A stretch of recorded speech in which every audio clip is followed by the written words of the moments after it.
Correction. Ji 11 to 15 prepositions थी। अब बारी है 16 to 20। We are to choose the correct sentence in every regard out of the 4 given options. Question number 16 to 20. The very first one, either he or I were right. तो यहाँ दो बातें हमारे जहन में आ गई हैं। एक तो आइदर और का इस्तेमाल कि इस तरह से कॉम्बिनेशन में आइदर और लेता है, नाइदर नोर लेता है, ये हमें पता होना चाहिए। या कभी कभार और अकेला भी यूज कर सकते हैं। एक बात हो गई।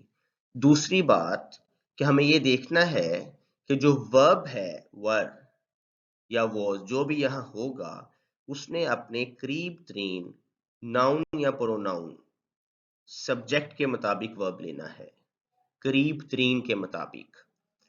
एंड वाले के मुताबिक भी कह सकते हैं लेकिन बेटर टू से करीब तरीन। तो वर्ब अपने करीब तरीन सब्जेक्ट के मुताबिक नाउन या प्रोनाउन के मुताबिक सिंगुलर या प्लूरल या वॉज वर्ब वगैरह इस्तेमाल करेगा। तो अब हमें देखना है बाकी ऑप्शन में। पहले तो इसी पॉइंट पे हमने अल्फा को एलिमिनेट कर दिया क्योंकि वर्ब के करीब तरीन अब यहाँ आए है, तो आए के मुताबिक तो वॉज होना चाहिए इस टेंस में। पहली बात ठीक है कि आइदर के साथ और का कॉम्बिनेशन है जो मौजूद है। अब दूसरी बात ही और आई का इस्तेमाल। अब चूंकि वर्ब वर जो है वो करीब तरीन आई के मुताबिक वॉज होना चाहिए था, इसलिए इसको हमने एलिमिनेट कर दिया। बीटा क्या है जी? आइदर ही और आई आर राइट, ये भी रॉन्ग हो गया। कंफ्यूज नहीं होना कि अगर दो चीजें हैं तो प्लूरल इस्तेमाल करेंगे, नहीं। अब देखें इसको, इस ऑप्शन को भी एलिमिनेट करने की एक जस्टिफिकेशन है। ऊपर वर्ब था, नीचे आर है, ऊपर पास्ट टेंस है, नीचे प्रेजेंट टेंस है। अब इन दोनों के साथ हमारे पास कोई टाइम की कोई रिस्ट्रिक्शन नहीं है, कोई टाइम मार्कर नहीं है, कोई एडवर्ब नहीं है। या जैसे हो yesterday, in the last meeting, in the last discussion, कोई ऐसी बात तो नहीं आ रही ना जिससे हमें पता चले कि इसे प्रेजेंट में करना है या पास्ट में करना है। इसका मतलब ऐसी सूरत हाल हो तो फिर दोनों ऑप्शंस रॉन्ग होती हैं, वो पॉसिबल आंसर नहीं हो सकते। ये भी एक लॉजिक है। मेन हमारे पास क्या है इसका रूल कि वर या आर आइदर और के कॉम्बिनेशन में, नाइदर नोर के कॉम्बिनेशन में, अकेला और या फिर नॉट ओनली बट ऑल्सो के कॉम्बिनेशन में वर्ब अपने करीब तरीन नाउन या प्रोनाउन के मुताबिक सिंगुलर या प्लूरल यूज होगा। तो यहाँ भी आप देख रहे हैं कि आए करीब तरीन है वर्ब के, तो यहाँ एम होना चाहिए प्रेजेंट टेंस में और पास्ट में वॉस होना चाहिए। तो यहाँ ना तो हमें एम मिल रहा है ना वॉस मिल रहा है, इसलिए अल्फा और बीटा दोनों रॉन्ग हैं। चार्ली ऑप्शन में देखिए, आइदर ही और आई एम राइट, जो हम डिस्कशन कर रहे थे उसका अब हम यहाँ हमारे पास आंसर आ गया कि एम ने यहाँ जो भी यानी ब्लैंक समझ लीजिए, और यहाँ हमने ये देखना है कि यहाँ वर्ब जो भी इस्तेमाल होगा वो करीब तरीन आई के मुताबिक होगा। तो आई के साथ एम प्रेजेंट टेंस में ठीक है, और फिलहाल ये ठीक है क्योंकि यहाँ टाइम की रिस्ट्रिक्शन नहीं है। तो चार्ली हमारे नजदीक अब तक ठीक ऑप्शन है। डेल्टा में चलते हैं जी, नाइदर ही और आई एम राइट। अब वर्ब तो करीब तरीन के मुताबिक आई के मुताबिक एम यूज हो गया है, लेकिन यहाँ एक और मसला आ गया जो हमने शुरू में डिस्कस किया कि आइदर के साथ और चाहिए, नाइदर के साथ नोर चाहिए, या अकेला और चाहिए। यहाँ अब डेल्टा ऑप्शन में नाइदर नोर होना चाहिए या आइदर और होना चाहिए। वर्ब ठीक है, आई के मुताबिक एम था, मौजूद है, तो नाइदर नोर या आइदर और, इसलिए डेल्टा भी wrong eliminated। तो इसका मतलब Charlie comes the right answer. जी number 17, he is suffering with fever for 10 days। तो आइए दो बातें हमारे पास फिर मौजूद हैं। एक सफर विद या फ्रॉम, यानी एक तो बात होगी प्रेपोजिशन की, और दूसरी बात देखिए कंटिन्यूटी है, 10 रोज से। जब ऐसी कंटिन्यूटी हो तो टेंस हमें चाहिए प्रेजेंट परफेक्ट कंटिन्यूअस या प्रेजेंट परफेक्ट। तो दो बातें हैं, टेंस भी ठीक नहीं यहाँ और प्रेपोजिशन भी ठीक नहीं है। सफर के साथ फ्रॉम चाहिए, अगर इल होता तो विद चाहिए था, डाउन होता तो विद चाहिए था, यहाँ तो सफरिंग है, सफरिंग टेक्स फ्रॉम, इसलिए ये ऑप्शन एक तो इस वजह से रॉन्ग है। और दूसरी बात यहाँ इज है, इट इज रेनिंग तो ठीक है लेकिन it is raining for 5 hours wrong होगा। क्या करते हैं फिर हम वहां, इट हैज बीन रेनिंग, तो यहां भी हमें हैज बीन चाहिए, तो has been suffering from fever होना चाहिए, इसलिए अल्फा तो एलिमिनेट कर दिया। बीटा में चलते हैं। He has been suffering from fever for 10 days। जी, हमारे पास सही ऑप्शन आ गई जिस पर हमने डिस्कशन की थी।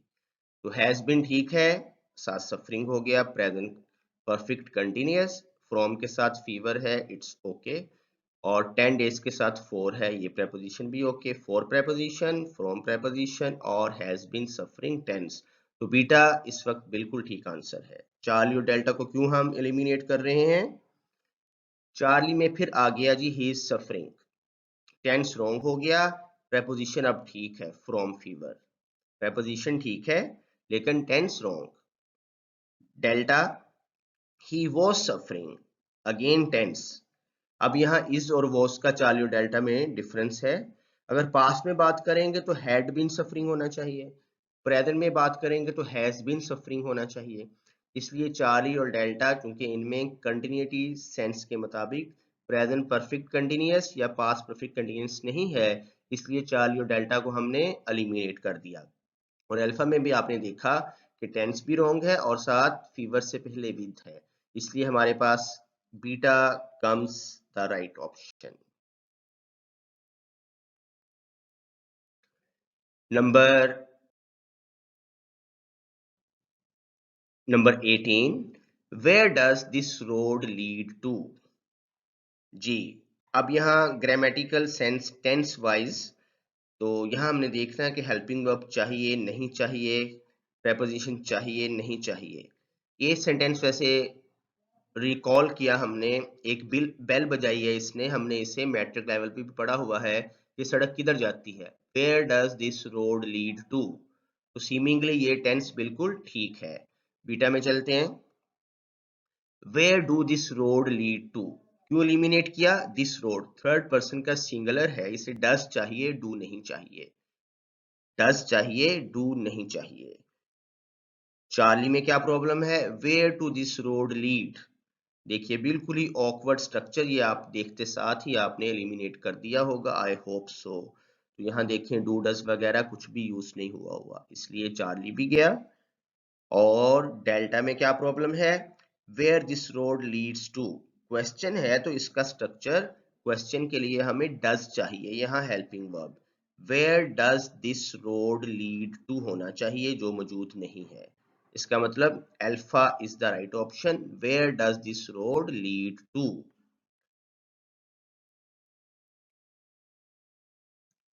Number 19, you said that he was a lawyer.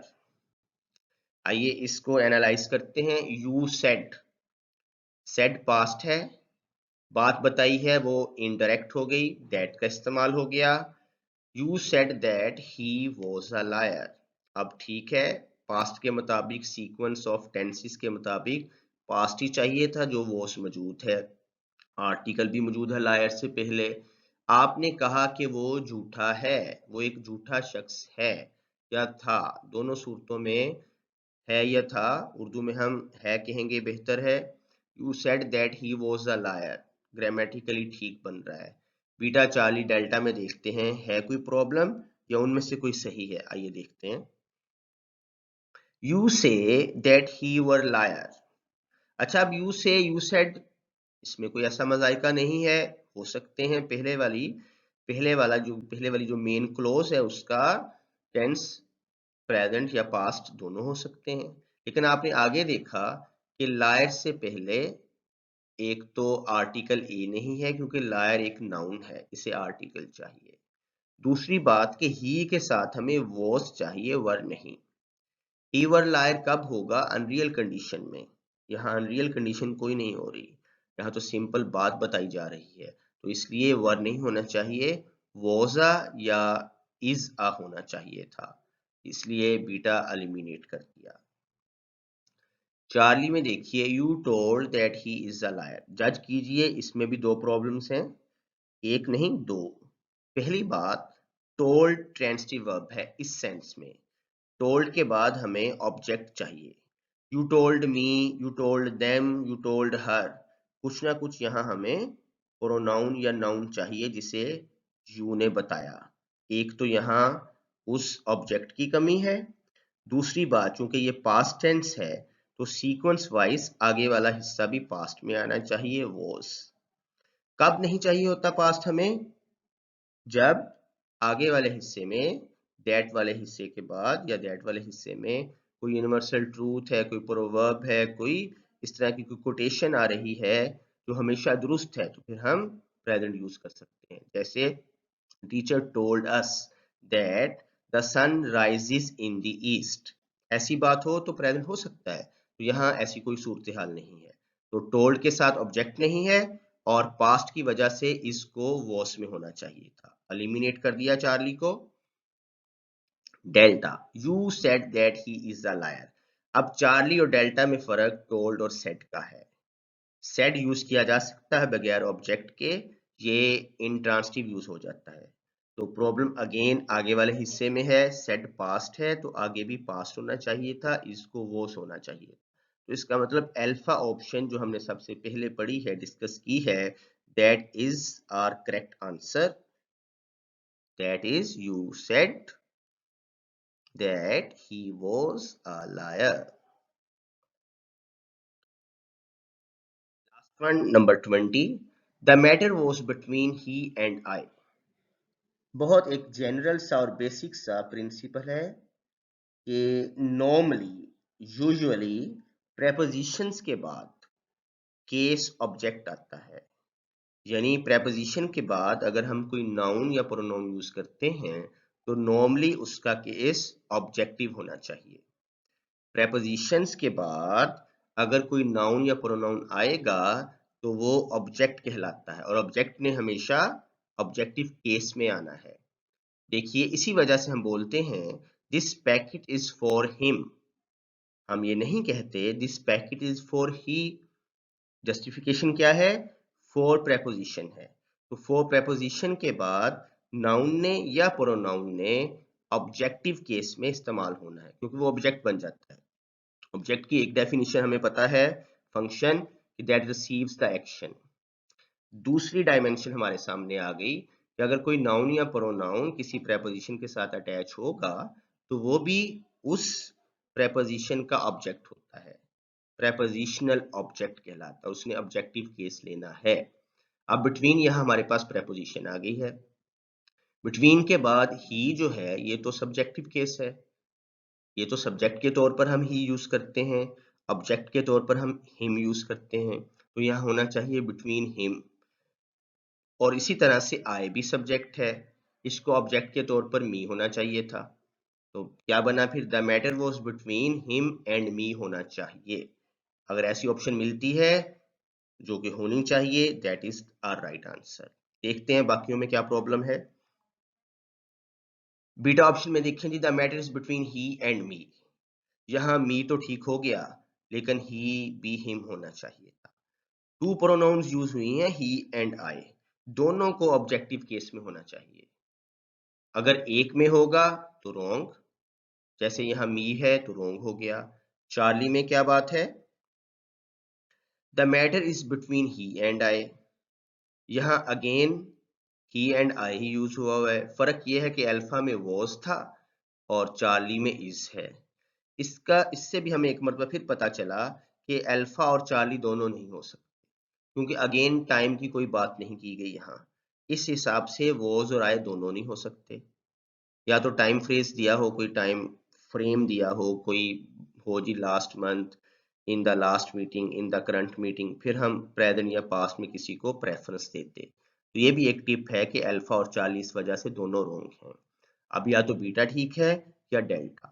और बीटा हमने रोंग किया है क्योंकि बिटवीन प्रेपोजिशन के बाद कोई भी नाउन या प्रोनाउन आएगा उसने ऑब्जेक्टिव केस लेना है। इसका मतलब delta is the right option. Even we are unsure, delta हमारा राइट आंसर है, इवन बावजूद इसके कि हम अनश्योर है। देखते हैं क्या ऑप्शन है। The matter is between him and me. तो आइए देखें, जो हमने बात की थी वो यहाँ बिल्कुल फिट बैठ रही है।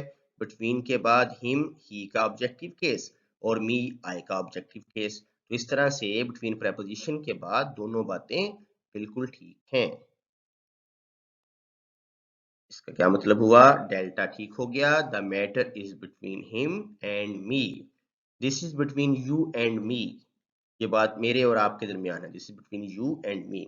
इसी तरह से ये मामला उसके और मेरे दरमियान है। The matter is between him and me. ये था आज का हमारा सेगमेंट जिसमें हमने 2019 के ग्रुप 1 को डील किया है, नॉन टेक्सचुअल पोर्शन, प्रेपोजिशन और करेक्शन।